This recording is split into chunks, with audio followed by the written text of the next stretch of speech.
ओम गणेशाय नमः। Hello guys, Meenakshi daughter के मॉर्निंग के मिनी ब्लॉग में आपका स्वागत है। जैसे कि आप लोग ये जानते हैं कि ये जो ब्लॉग होता है वो गणेश पुराण का होता है, तो इसमें आपको गणेश पुराण का ही अध्याय सुनने को मिलेगा। फिर इसके बाद जैसे जैसे जो भक्ति से रिलेटेड चीज़ें हैं वो भी दिखाई देंगी ब्लॉग में।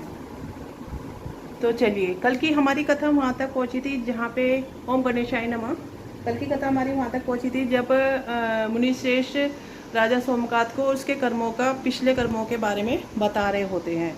तो उससे आगे की कथा का मैं यहाँ पे चालू करती हूँ। अमोघ प्रभाव गणेश उपासना का कथन। दाजन, अब तुम निरालम थे, चल फिर तो सकते नहीं थे। भूख से पीड़ित रहने के कारण रोगों ने तुम्हें घेर लिया था। ऊपर से जो कोई निकलता तुम्हें घृणा की दृष्टि से देखता हुआ चला जाता। तब तुम आहार की खोज में बड़ी कठिनाई से चलते हुए एक जीर्णशीर्ण देवालय में पहुंचे। उसमें भगवान गणेश्वर की प्रतिमा विद्यमान थी। तब ना जाने कि इस पुण्य के उद्देश्य से तुम्हारे मन में गणेश जी के प्रति भक्ति भाव जागृत हुआ। तुम निराहार रहकर उनकी उपासना करने लगे। उससे तुम्हें सब कुछ मिला और रोग भी कम हुआ।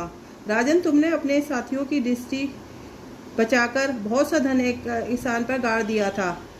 अब तुमने उस धन को उस देवालय के जीर्णोद्धार में लगाने का निश्चय किया।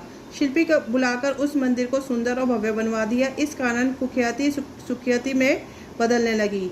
फिर व्यवसाय तुम्हारी, फिर यथा समय तुम्हारी मृत्यु हो गई। यमदूतों ने पकड़कर तुम्हें यमराज के समक्ष उपस्थित किया। यमराज तुमसे बोले, जीव, तुमने पाप और पुण्य दोनों किए हैं और दोनों का ही भोग तुम्हें भोगना पड़ेगा। ये तो निश्चित है कि जो हमारे पाप कर्म होते हैं उसका भी हमें भोग भोगना होता है, जो हमें सत्कर्म होते हैं उनका भी भोग हमें भोगना पड़ता है। किंतु पहले अपने पुण्य कर्मों के भोग की इच्छा प्रकट की। किंतु पहले पाप का फल भोगना चाहते हो या पुण्य का? इसके उत्तर में तुमने प्रथम अपने पुण्य के कर्मों के भोग की इच्छा प्रकट की, इसलिए उन्होंने तुम्हें राजकुल में जन्म लेने के लिए भेज दिया। पूर्व जन्म में तुमने भगवान गणेश अध्यक्ष का सुंदर एवं भव्य मंदिर बनवाया था, इसलिए तुम्हें सुंदर देह की प्राप्ति हुई। यह कहकर महर्षि भृगु कुछ रुके, क्योंकि उन्होंने देखा कि राजा को इस वृतांत की शंका हो रही है।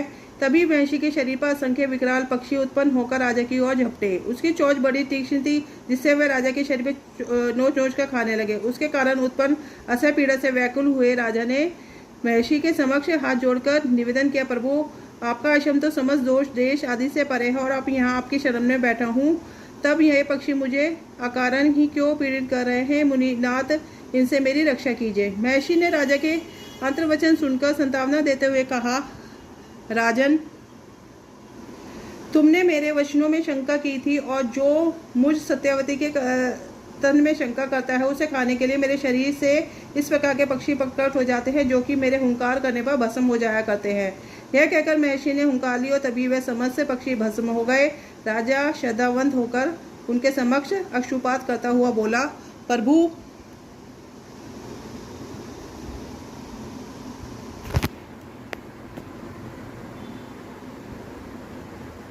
अब आप पाप से मुक्त होने का उपाय बताइए।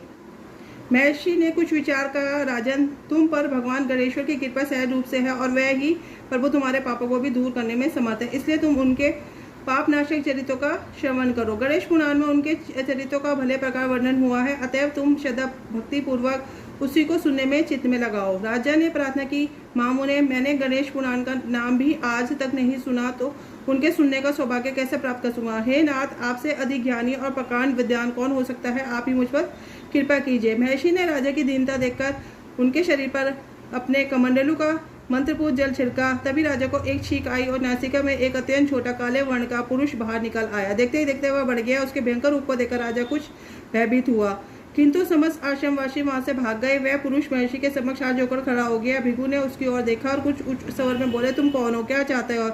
वह बोला, मैं साक्षात पाप हूँ, समस्त पापियों के शरीर में मेरा निवास है। उनके मंत्रपूत जल के स्पर्श से मुझे विवश होकर राजा के शरीर से बाहर आकर निकलना पड़ा। अब मुझे बड़ी भूख लगी है, बताइए क्या खाऊं और कहाँ रहूं? महर्षि बोले, तू उस आम के हर्ष स्थान में निवास कर और उसी वृक्ष के पत्ते खाकर जीवन निर्वाह कर। वह सुनते ही वह पुरुष शाम के वृक्ष में पहुंचा, किंतु उसके स्पर्श मात्र से वह वृक्ष जलकर भस्म हो गया। फिर वह पाप पुरुष को रहने के लिए कोई स्थान न दिया तो वह अंतर्हित हो गया। इसी के साथ गणेश पुराण के दूसरे अध्याय का एक ये भी कथा पूर्ण होती है। तो ओम गणेशाय नमः। कल मिलते हैं हम तीसरे अध्याय की कथा के साथ। और सबको जय माता दी। आज से नवरात्रे शुरू हो गए हैं। आज काफ़ी टाइम लग गया था मंदिर को थोड़ा वो करने में, सजावट करने में, मंदिर की सफाई करने में, तो लेट थोड़े काम शुरू हो रहे हैं। तो कल मिलते हैं दोबारा गणेश पुराण के ब्लॉग में। तब तक के लिए सबको राम नाम, सबको राधे राधे।